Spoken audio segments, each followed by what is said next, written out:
Hi teachers அனைவருக்கும் வணக்கம். Tamil one இண்டியாவில் பார்த்தீங்கன்னா டெட் எக்ஸாம்ஸ் பற்றி ஒரு அப்டேட்டட் நியூஸ் வந்து கொடுத்துருந்தாங்க. என்ன அப்படின்னு சொல்லி பார்த்தீங்கன்னா, ஆசிரியர்கள் வந்து அரசுக்கு வந்து கோரிக்கை வச்சுருக்காங்க. இதில் என்ன கோரிக்கை, எதை வச்சு மெயின் பண்ணி சொல்லியிருக்காங்க அப்படிங்கிறத டீட்டெயில்டாக பார்ப்போம்.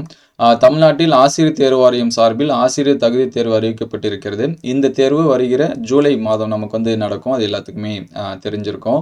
இந்த தேர்வு அரசு பள்ளி ஆசிரியர்கள் மட்டுமின்றி அரசு உதவி பெறும் பள்ளி மற்றும் தனியார் பள்ளிகளில் பணியாற்றும் ஆசிரியர்களும் எழுத வேண்டியது அவசியமாகும். இந்த சூழ்நிலையில் விண்ணப்பிக்க ஆசிரியர்களோட எம்இஸ் எண், சரிங்களா, எல்லாத்துக்குமே எம்இஸ் எண் அப்படிங்கிறது வேணும். ஏன்னா நமக்கு அந்த சர்வீஸ் சர்டிஃபிகேட்டில் எம்இஸோட நம்பர்ஸ் வந்து நம்ம எழுதுகிற மாதிரி இருக்கும். ஸோ இந்த விதியால் தனியார் பள்ளிகளில் பணியாற்றும் ஆயிரக்கணக்கான ஆசிரியர்கள் கடும் சிக்கலுக்கு உள்ளாகி உள்ளார்கள். எனவே எம்இஸ் எண் பெறும் நிபந்தனை தளர்த்தப்படுமா என ஆசிரியர்கள் கோரிக்கை வைத்துள்ளனர் அப்படின்னு சொல்லியிருக்காங்க.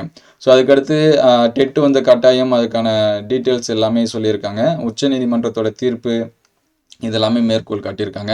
கிட்டத்தட்ட 2 லட்சம் ஆசிரியர்கள் வந்து பாதிப்பு அப்படிங்கிற மாதிரி கொடுத்துருக்காங்க. ஸோ இதில் என்ன சொல்லியிருக்காங்கன்னா, உச்சநீதிமன்றத்தின் இந்த தீர்ப்பு காரணமாக தமிழ்நாடு அரசில் தொடக்க கல்வித்துறையில் பணியாற்றும் 1,08,537 ஆசிரியர்களில் கிட்டத்தட்ட 1 லட்சம் பேர் பாதிக்கப்படும் நிலை ஏற்பட்டது. அதே போல் பள்ளிக்கல்வித்துறையில் பணியாற்றும் ஆசிரியர்களில் 30,000க்கும் மேற்பட்டோர் பாதிக்கும் வாய்ப்பு உள்ளது அப்படின்னு சொல்லியிருக்காங்க. சுமார் தனியார் பள்ளிகளில் பணியாற்றுவோரில் சுமார் 2 லட்சம் பேர் தகுதி தேர்வில் அடுத்த 2 ஆண்டுகளில் வெற்றி பெறாவிட்டால் வேலையை இழக்க நேரிடும் என்கிற நிலை உருவாகி உள்ளது அப்படின்னு சொல்லியிருக்காங்க. தேர்வு எழுத போகும் ஆசிரியர்கள் அப்படின்னு சொல்லிட்டு இதை எடுத்து தமிழகத்தில் பார்த்தீங்கன்னா ஆசிரியர் தேர்வு வாரியம் சார்பில் அடுத்தடுத்து ஆசிரியர் தகுதி தேர்வு அறிவிக்கப்பட்டு நடத்தப்படுகிறது. இந்த ஆண்டுக்கான ஆசிரியர் தகுதி தேர்வு ஜூலை மாதம் வந்து நமக்கு இருக்குது. இதில் வந்து அரசு பள்ளி ஆசிரியர்கள் மட்டுமின்றி அரசு உதவி பெறும் மற்றும் தனியார் பள்ளி ஆசிரியர்களும் எழுத உள்ளார்கள் அப்படின்னு சொல்லியிருக்காங்க. இதில் என்ன முக்கியமான சிக்கல் அப்படின்னு சொல்லி பார்த்தீங்கன்னா, நமக்கு அப்ளிகேஷன் டேட்டு 18ஆம் தேதியிலேருந்து அப்ளை பண்ணிக்கலாம். லாஸ்ட் டேட் வந்து 10ஆம் தேதி கொடுத்துருக்காங்க.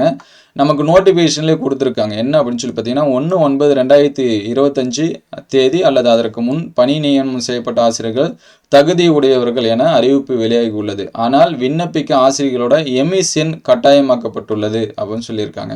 எல்லாத்துக்குமே அந்த எம்இஸ் நம்பர் இருந்தால் தான் அப்ளை பண்ண முடியும். ஏன்னா அந்த சர்வீஸ் சர்டிஃபிகேட்டில் நம்ம எம்இஸ் எண் வந்து போடுற மாதிரி இருக்கும். இந்த விதியால் தனியார் பள்ளிகளில் பணியாற்றும் ஆயிரக்கணக்கான ஆசிரியர்கள் கடும் சிக்கலுக்கு உள்ளாகி உள்ளார்கள் அப்படின்னு சொல்லியிருக்காங்க. நிபந்தனைகளை அரசு தளர்த்த வேண்டும். இதுதான் ரொம்ப முக்கியமானது. என்னன்னா, இது குறித்து தனியார் பள்ளி ஆசிரியர்கள் சிலர் கூறுகையில், தனியார் பள்ளிகளில் பல நீண்ட காலமாக பணியாற்றி வருகின்றனர். ஆனால் நிர்வாக காரணங்களால் எம்இஸ் எண் இன்றி பலர் பணியாற்றி வருகிறார்கள்.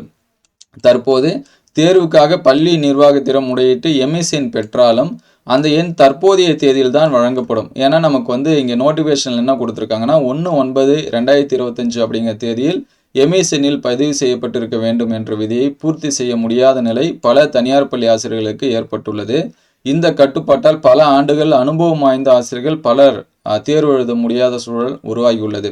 ஸோ இதனால் ஆசிரியர்கள் என்ன கோரிக்கை வச்சுருக்காங்க அப்படின்னா, தற்போதைய நடைமுறை சிக்கல்களை கருத்தில் கொண்டு 1/9/2025 என்ற தேதிக்கான நிபந்தனை தளர்த்தி அனைத்து ஆசிரியர்களும் பயன்பெறும் வரையில் மாற்றியமைக்க வேண்டும். இந்த கோரிக்கையை அரசு பரிசீலித்து தகுதியான ஆசிரியர்கள் அனைவரும் தேர்வு எழுத வாய்ப்பளிக்கும் வகையில் உரிய மாற்றங்களை செய்ய வேண்டும். அவ்வாறு செய்தால் தமிழகம் முழுவதும் பல்லாயிரக்கணக்கான ஆசிரியர்கள் பயன்பெறுவார்கள் என்று ஆசிரியர்கள் கோரிக்கை வைத்தனர் அப்படின்னு சொல்லியிருக்காங்க.